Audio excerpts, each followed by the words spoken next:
সেনাবাহিনী, পুলিশ ও র্যাবের ঊর্ধ্বতন কর্মকর্তার ভুয়া পরিচয়ে চাকরি দেওয়ার নামে প্রতারণার অভিযোগে মোহাম্মদ নুরুল চৌধুরী নামে এক ব্যক্তিকে গ্রেফতার করেছে ডিবি। মঙ্গলবার রাতে উত্তরা এলাকায় একটি বাড়িতে অভিযান চালিয়ে তাকে গ্রেফতার করা হয়।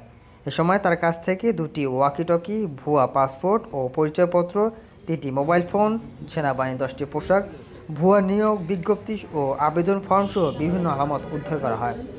কখনো নিজেকে লেফটেন্যান্ট কর্নেল, কখনো পুলিশের এসপি, কখনো পুলিশের টিসি, কখনো র্যাবের ডাইরেক্টর, এইভাবে তার কাছ থেকে 4টে আইডি কার্ড পাওয়া গেছে, তার কাছ থেকে 2টে ওয়াকি টকি পাওয়া গেছে, ভুয়া একটা পাসপোর্ট পাওয়া গেছে, সেনাবাহিনীর মেজর পরিচয়যুক্ত একটি আইডি কার্ড পাওয়া গেছে, র্যাবের কর্নেল পদমর্যাদার ডেপুটি ডিরেক্টর পরিচয় ভুক্ত একটি আইডি কার্ড পাওয়া গেছে, 3টি অ্যান্ড্রয়েড মোবাইল ফোন পাওয়া গেছে।